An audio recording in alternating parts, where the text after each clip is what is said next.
Well, I was asked a question right when we stopped, and I thought that the answer should be for everybody. But I'm going to have Lionel ask the question again. And yes, my question was, so you want us to go into our sessions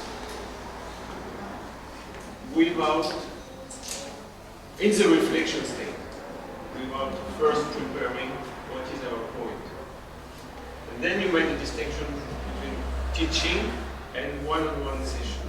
So I wanted to have your clarification. brilliant question. And the question is, do you bring a point into a one-on-one session with people? No. However, well, the point is far like doing something like this, or doing a seminar, or doing a workshop with people, or, you know, whatever you call it, talking to other people about the three principles.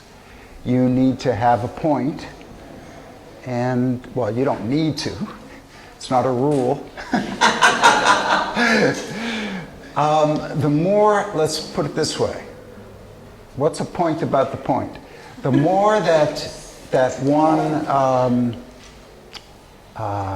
has their point crystal clear in their mind when they're about to do a session with a group, the better that session will come out.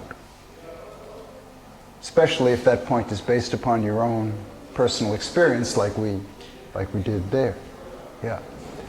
So that's true. All right. But when we're in a one-to-one session with people, we don't have, all we bring in is emptiness. We bring in total blankness, total nothingness. And we are just sitting there in a deep listening state, in the presence of love, and we're just be there with the person, take them in through deep listening, and see what comes to us from what they're saying, see what comes. And as Amanda just discovered, new stuff will come. The deeper our listening is, the more new stuff will come. And we will know what to say, and what we end up saying will be completely relevant to the moment. Completely one with the moment when it comes up from just our listening in the moment. Is that working now? Should work now. Ah, it's working now. Thank you. However, if we do reflection, if that's not an oxymoron, if we ask ourselves this about everything we know about the three principles, and reflect on it, and come up with a point about it as if we were going to be talking with other people, then when we're with somebody in a one-on-one session, it's very possible that when it's relevant, that point will come to us. You know what I mean? So it's almost like having arrows in our quiver. You know, Richard's giving me a strange look.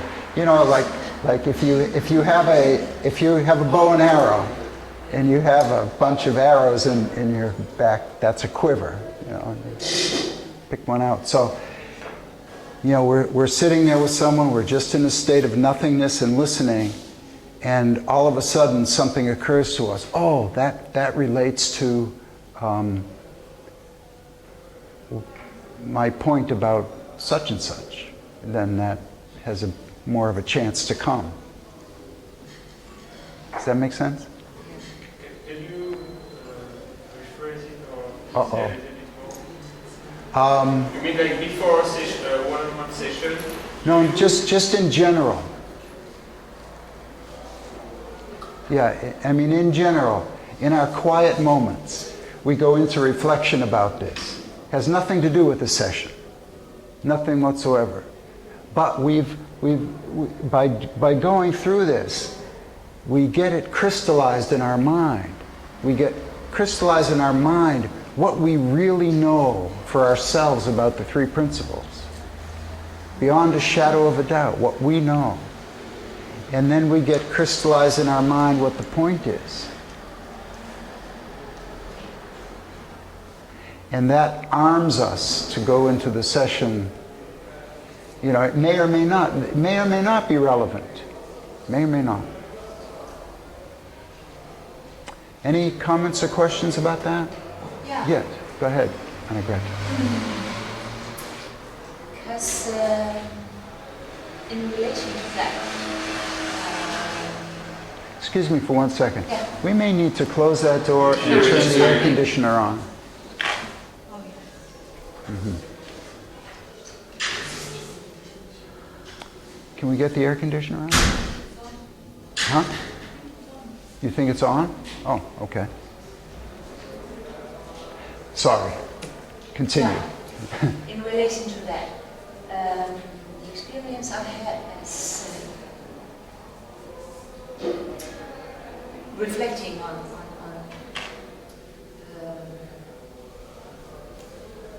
these topics was that I started, I didn't know where to start at the beginning.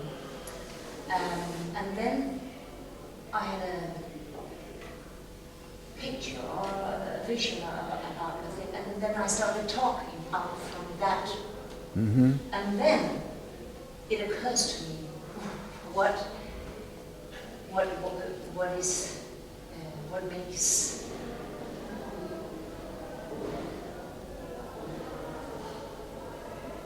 what the point was. Yeah, Yeah. great. You know, like I was talking myself warm at the beginning, and then suddenly it popped up. Oh Yeah. yeah, that is. I think that's what a point does. It comes to us from something we don't know. Yeah. Yeah, it just comes. And that's, boom. It's brilliant.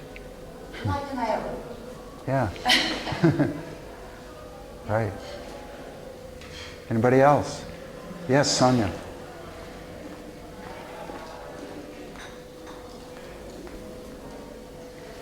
Just wanted to share that while you were talking, someone said this to me, and that's what popped in. I just wrote it down straight away. When the pupil is ready, the teacher will appear. And that's what just came into my head. It's like, just wait. And it reminded me of the time when I was sort of anxious to find an answer to something that I was doing, and I just couldn't see, and I kept on looking. And it's like saying when your mind is ready to receive, you will get the answer. So while you was talking, I just wrote it down. It just came to me. That's true. When our mind is ready to receive, we get an answer. How is it ready to receive? We get into a state of setting the intention to see it, and then getting quiet. You know what I mean by setting the intention to see it? Yeah. Then getting quiet.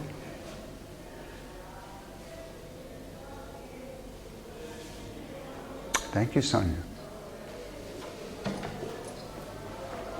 Anybody else? Can I just ask a question? Yes. When you're talking about this exercise, are you referring to finding out what's the point, kind of for your underlying thing, or for each session? What's the point of that session, or what's the point of the message you're trying to share? Like, would you have personally, in your experience, would you have a couple of points? Would you come up with different points along the way? Mm-hmm. Like the Friday night session. I keep forgetting to ask you about the Friday night session. Like the Friday night session, I reflected on what would be the points that I would want to get across. I had the topic. Right? Katya gave me the topic.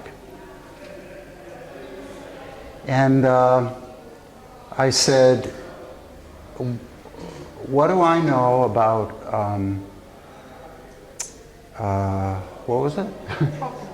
The real source of problems. The real source of the problems. What do I know about the real source of the problems?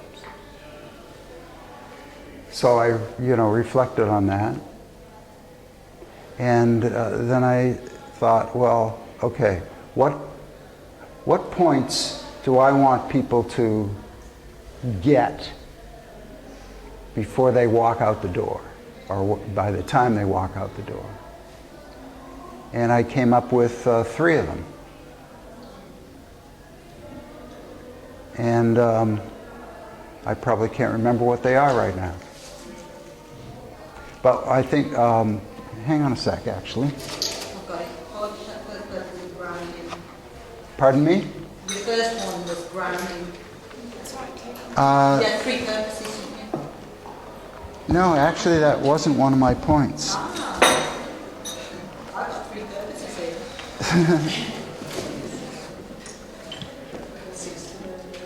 Oh, and then there was... Sorry, Jack. My apologies. That's okay. One of them was, whatever you see as the source of the problem is where you go to for the solution. That sounds like a point that I had. Say that again. Whoever you believe to be the source of the problem is where you look for the solution. Is where you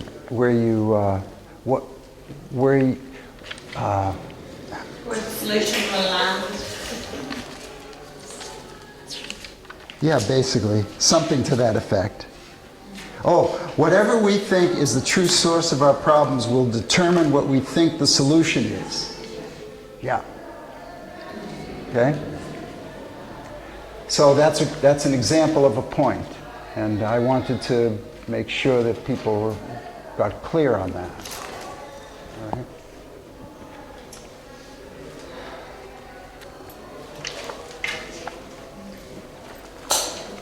Well, as long as we're talking about it, what did you take away? What did you get about teaching from the Friday night session?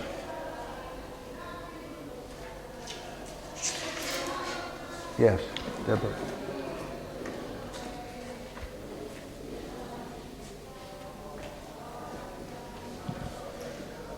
I noticed how you were looking to see where people were in the dance of the 3 principles, to see where they were locked or confused. Mm-hmm. Because the chap sat in front, although he seemed to sort of talk himself out of his problem and then back into it again, you picked up how there had been a chink of wisdom because he'd seen the ridiculousness. He went, oh, it's ridiculous really, and then went back into his story again, and you caught that as the demonstration to him. Can you see? It is working in you. Can you see? There's an opening there. Right. And I thought that was lovely. Great. Thank you. You know, that comes out of deep listening, but it comes out of deep listening with puzzlement. Like, how can I explain this? It's a puzzling thing, what he said. You know, he said he saw the ridiculousness of it and then kind of ignored that and went right back to the way he was thinking about it. That's puzzling. So I'm listening to understand more. And I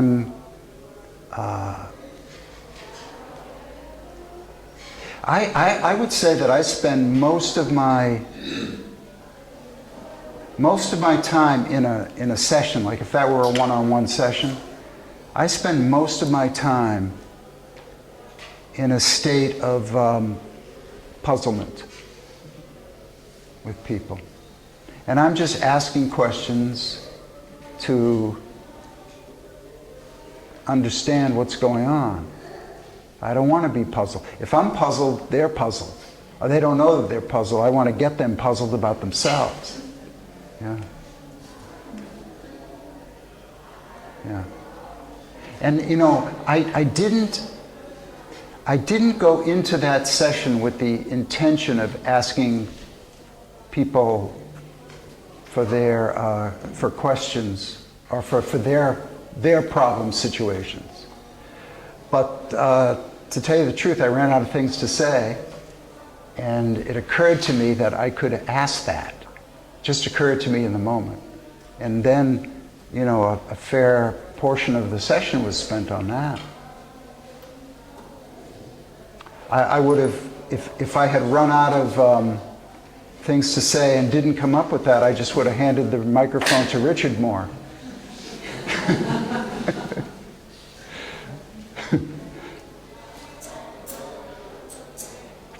I ask a question? Yes.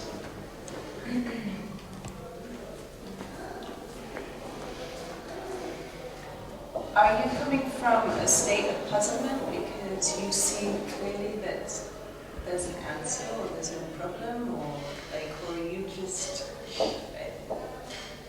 is it because you feel you don't see why they're so wrapped up in that issue? No, my puzzlement comes from what they're saying doesn't make sense. Like, the guy saw the ridiculousness of it, but then went into the ridiculousness of it. That's puzzling. Why would somebody do that? They've already seen how ridiculous it is. What would make them go back there? That's fascinating, you know? So I want to get to the bottom, so I want to probe. I want to probe until I get to the bottom of it with him. It doesn't matter whether I get to the bottom of it, it matters whether he gets to the bottom of it. But we all have a tendency to do that, where we say, I know this, but then there's this really. Yes, and every time it's puzzling. Yeah. Every single time. See, usually when people say they know this though, and they still do it, it's because they're speaking on an intellectual level, and people know intellectually that it's a creation of thought, of their own thought, but once it's created, it's reality. And as long as it's reality, you cannot talk somebody out of their reality. Even if they intellectually know, it's just my thinking. When it's reality, it's reality. And we all fall into that trap a lot.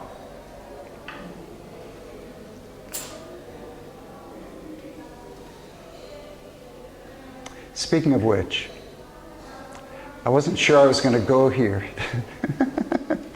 Do I want to do this? All right, some of you know that my relationship of 10 years has split up, okay, through no doing of my own.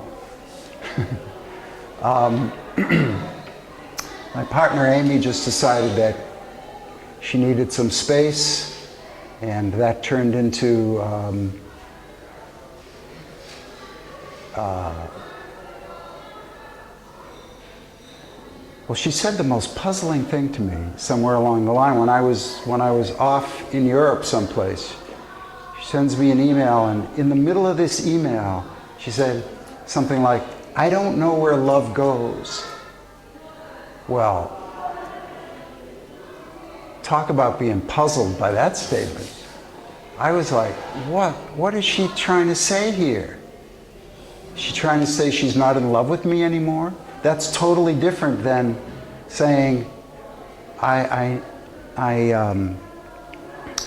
need my independence and it's got nothing to do with you. Like, it's a totally different world. Well, I was okay with needing independence and it's got nothing to do with me. But as soon as I thought she wasn't in love with me anymore, that became this reality that I could not let go of. I was a mess. As much as I know about the three principles, I was a mess because it was like total reality here. Had nothing to do with my thinking. It was just total reality. So, somewhere along the line,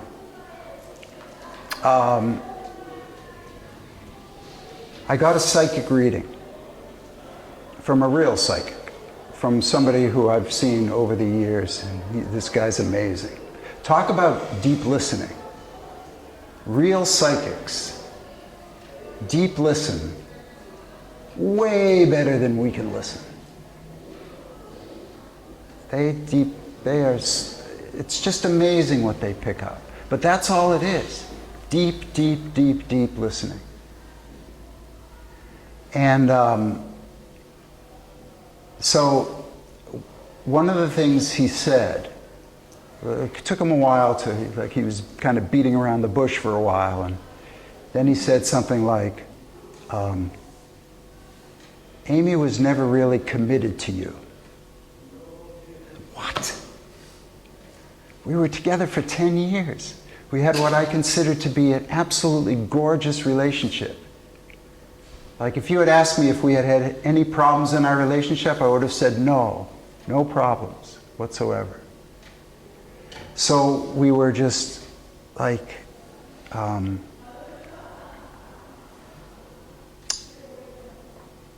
in the reading itself, once I heard that, it was like I didn't hear anything else. But he sent me a recording of it. So I'm on the Greek island of Naxos, taking a little vacation. And I listened to the recording again. Nobody spoke English there, so what else was I going to do? So I'm listening to the recording. And I got to that place on the recording again. And all of a sudden, I had such a reaction that she's not committed, she was never committed to me. What does that mean?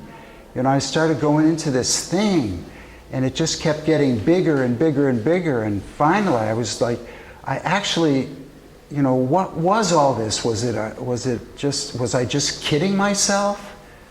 Was I just making up the fact that this was a great relationship when maybe it wasn't? And I just went through all this stuff, and I actually got to the point where I got sick to my stomach.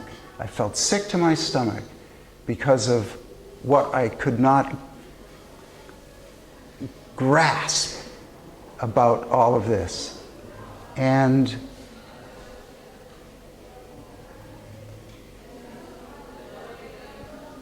so I was caught in the reality of it. That was so real. Just forgot all about my thinking. Forgot all about the three principles. And then the most amazing thing happened to me. All of a sudden, I shattered into a million pieces. And I saw these people, literally, I felt like Humpty Dumpty. And all of these pieces went flying out into the universe in slow motion. I could just see all these pieces of myself going out into the universe slowly. And all of a sudden I realized the pieces meant nothing. Like the only thing that counted was the energy that was holding them all together. Universal mind. And when I saw that,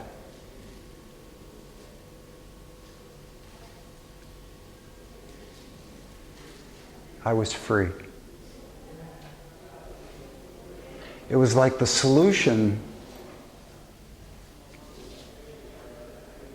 didn't lie in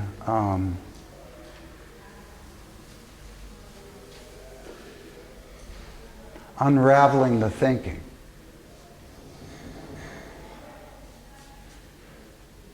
Or even seeing thought creating my reality. The solution lay in pure consciousness, seeing pure consciousness. And once I saw pure consciousness,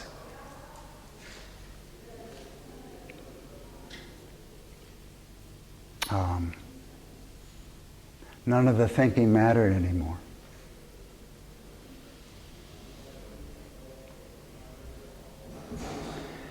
Now, it was because of that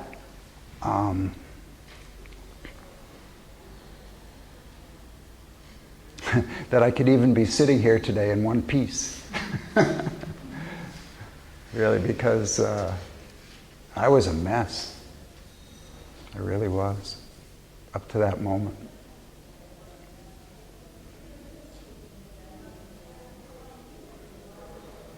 So, I mean, any of us with an understanding of the three principles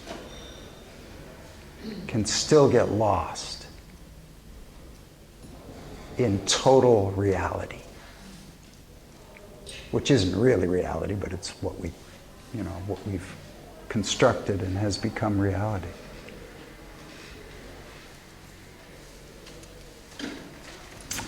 Can't believe I said that.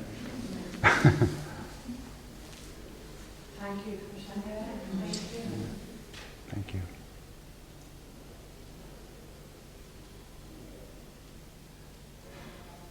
I suppose it comes back down to we're all human. We make errors, make mistakes. Hang on. Hang on. I think it comes back down to that we're all human. We're limited. We can make mistakes in the sense that we get caught up in our thinking. We are so human, it's not even funny. And when you stop and think about it, we are form. We have the illusion that we are separate from the formless. We are not really separate from the formless. But coming into this form, it's easy to think that we're separate from the formless. And some of you know the book that I'm working on now is called Seduced by Consciousness. And that's what happens. Because through our glorious senses, consciousness speaks. It brings things alive. And it'll make anything we think look like total and utter reality. And we even taste it. That's how much reality it is. Everything we see through our eyes, we think is real. And it's just our own thinking coming through the sense of sight, being picked up by consciousness. It's almost like thought is before our sense of sight, and by the time it gets to our eyeballs, thought has already come into the picture.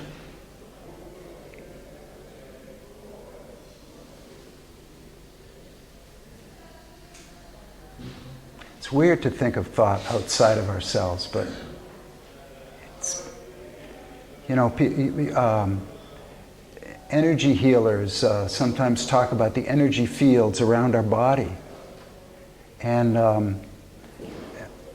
Barbara Brennan, who was a NASA scientist who became an energy healer, she saw that there were 10 layers of energy field around the body. And she said one of those energy fields is thought. So there's a thought energy field around our body that actually we are taking things in through that thought field that happens before it gets to our senses. Isn't that amazing? It's like, I'm telling you, what we think we know about thought, you could put in a thimble. Thought is so much huger than we can ever imagine.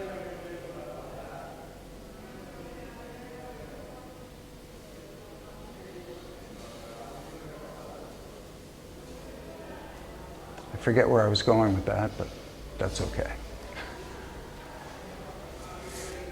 Any comments or questions anybody has?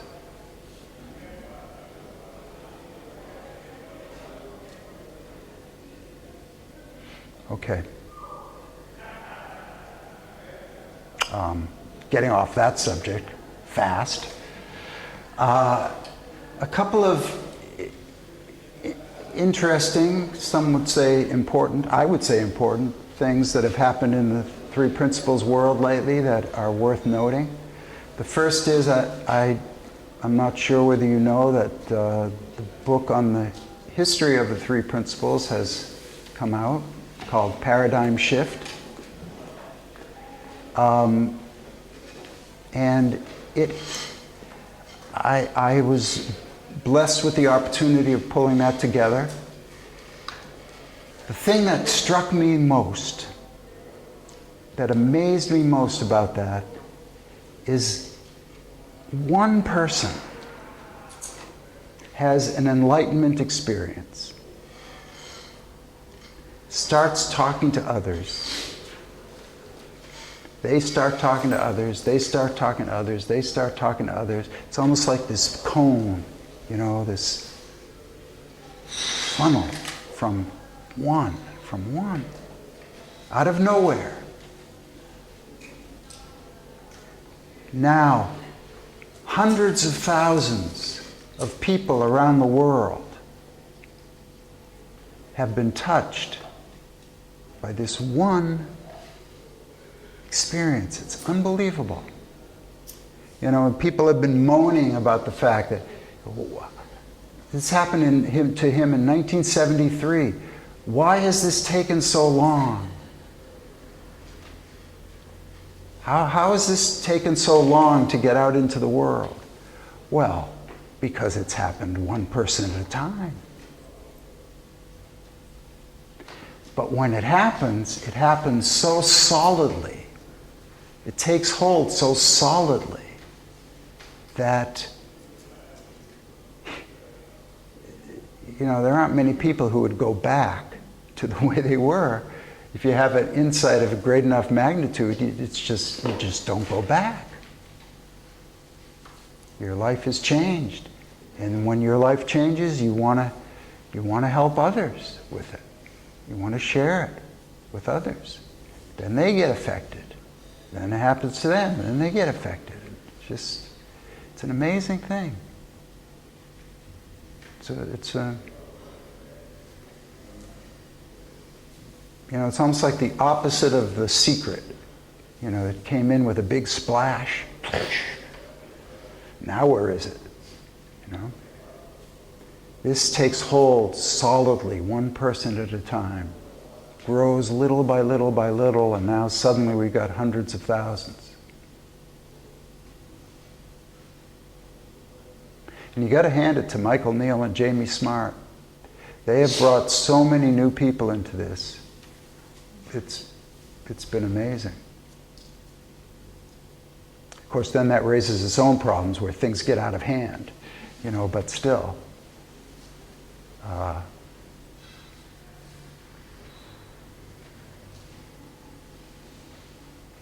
The other thing,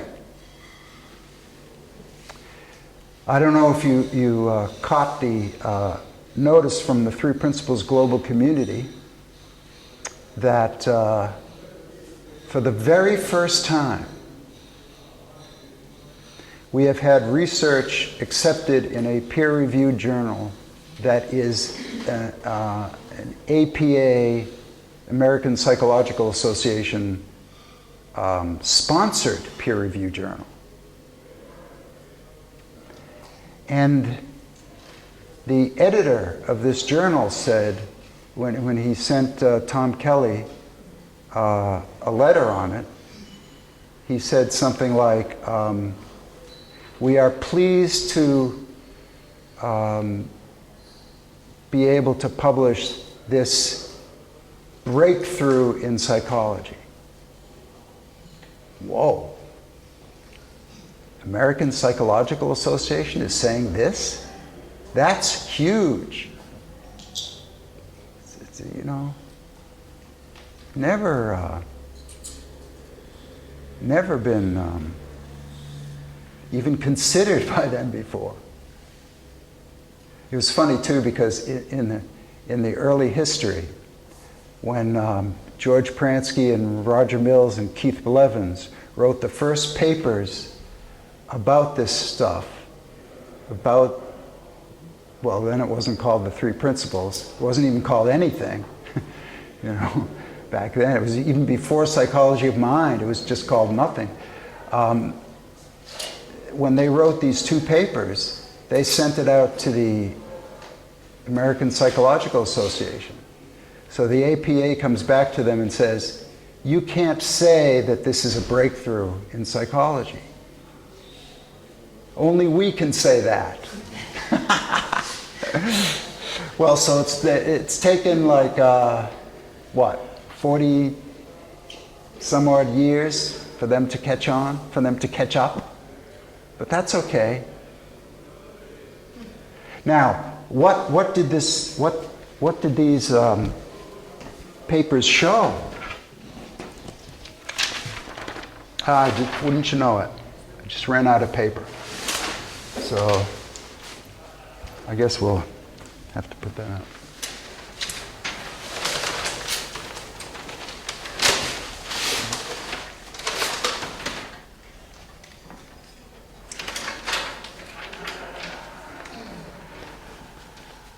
I'll take pictures of those. Thank you. Appreciate it. For the very first time, we are able to show a direct connection between Three Principles understanding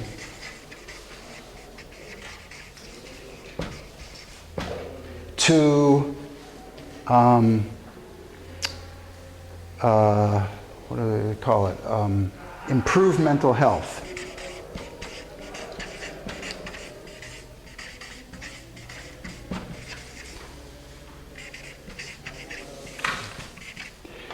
Did you hear that? A direct link.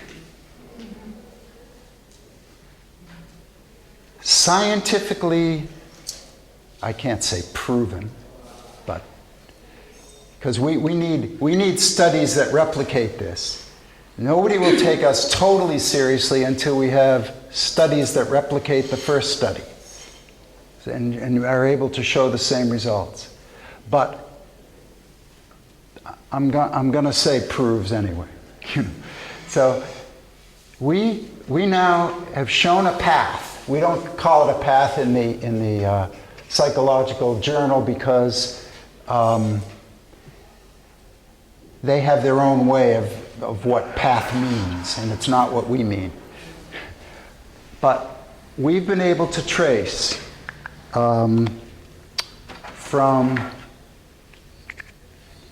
3 principles exposure, out of all the people that are exposed to the 3 principles, some of them will gain 3 principles understanding. Of those who gain 3 principles understanding, some will have insights into what we call thought recognition, which is recognizing that thought is the only experience that we can ever have. That's how we define thought recognition. Recognizing that thought is the only experience we can ever have. People have insights about that, as a lot of you have had, you know, and insights into the realm of inner health, which comes to us from a clear mind. Okay?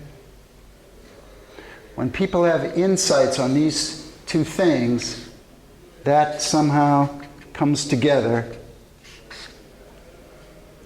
for improved mental health. And we can now show the link. This is a first. We can now show this link. And we had to invent now here, we use standard psychological instruments, like well-being scales and self-esteem scales and, all this kind of stuff that the field approves of because they've already been, accepted. And we had to invent our own scale about within this realm, within the realm of 3 principles understanding and thought recognition and inner health via a clear mind. And this scale that we have come up with is called the 3 principles inventory. So we had to invent that. So we can show the higher the score on the 3 principles inventory, which is about 3 principles understanding. So the higher 3 principles understanding, the greater the improvement in mental health. Yes, Suzanne. I just have this insight, I don't know, this thinking that maybe it's no I just had this thinking that maybe it's no coincidence that it took so long time, like 42 years.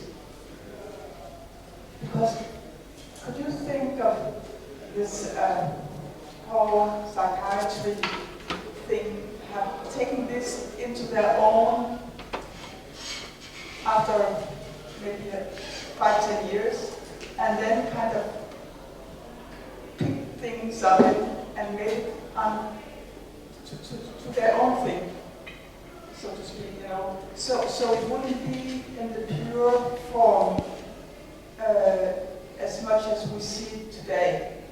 Exactly what Sid's biggest fear was, I think, was that it wouldn't be in the future in the pure form that he wanted it to be in. Mm-hmm.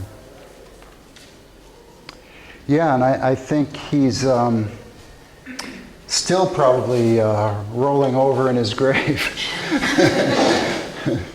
thinking all of us are like contaminating the heck out of it,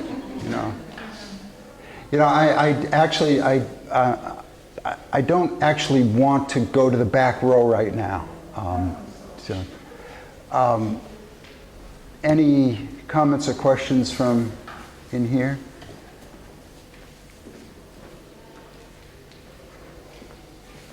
I think, Martin, did you have, no?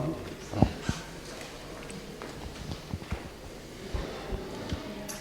can't tell you what music that is to my ears.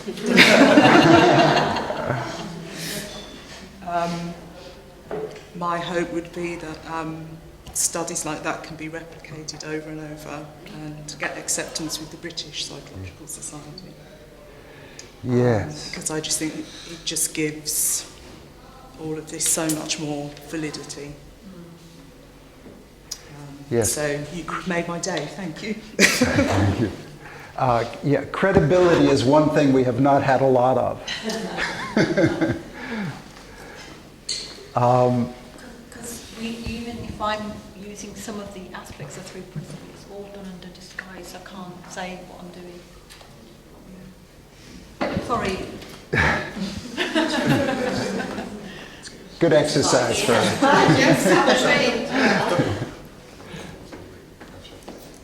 Jack, just a very quick, it's not a question so much as knowing about it, but it'd be very, I wonder if it was interesting from your perspective, for somebody who's doing what this lady is doing, seeing why and what she's been trained in for all these years with the principles has made a huge difference. And you made a comment earlier on when you started that it really needs you thinking about all your training. Do you think that's a valid point for people to understand?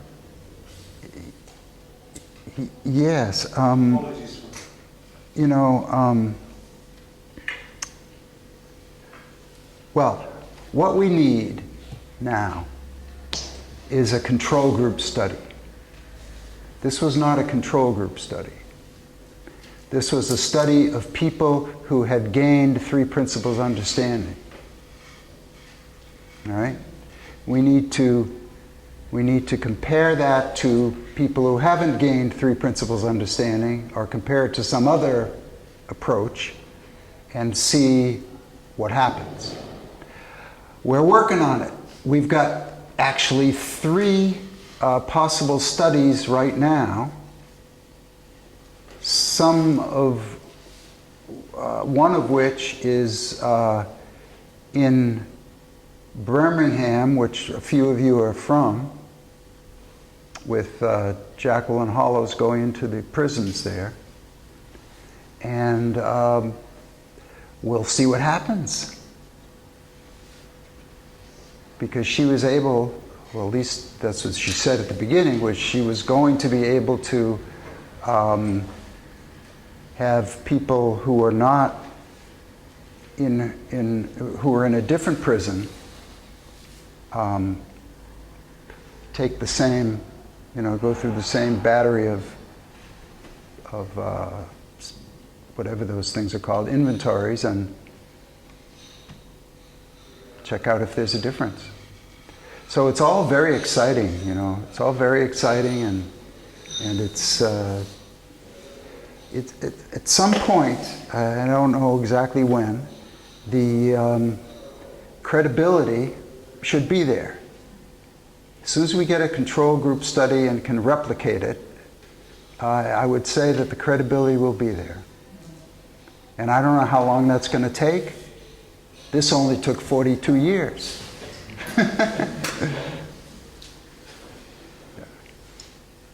All right, any last things on that?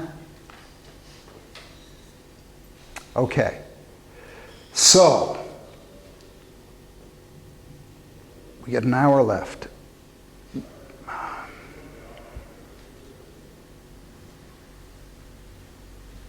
All right, let's do one more deep listening activity. Because this is really where the rubber meets the road. We're going to do a rubber meets the road deep listening activity. Where the rubber meets the road is, just like I was talking about myself, I'll bet you, as much as you know about the three principles and as much as you've seen for yourself, there still might be places where you have gotten stuck. Don't know why I think that, but there's a possibility. So here's what I want you to do. Reflect on some difficulty or problem or something that you have not been able to see through yet, or some kind of emotion that keeps coming up for you over and over and over again. And talk about that. Then take a step back from it and go into reflection.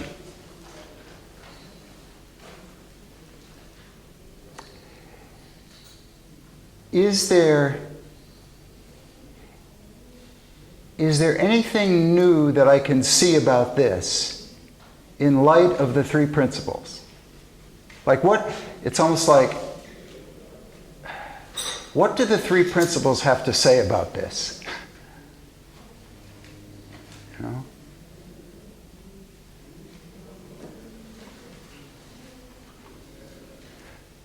Clear? Now the other person, deep listening. And this is where you really have to be careful about not getting distracted by solution thoughts.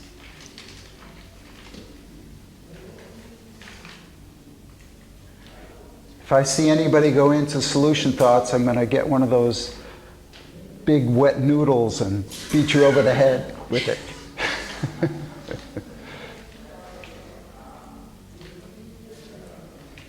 All right, so pair up with somebody that you do not know yet as well as somebody else, and somebody you haven't paired up with yet. And it would really be wonderful if, you know, I know this might seem like a touchy subject, but hey, if I could go on tape with what I just said, maybe there's a pair that would be willing to do this in front of the video camera, you know. But you don't have to. It just would really be helpful for others. So first pair up with someone, and then we'll see whether somebody's willing.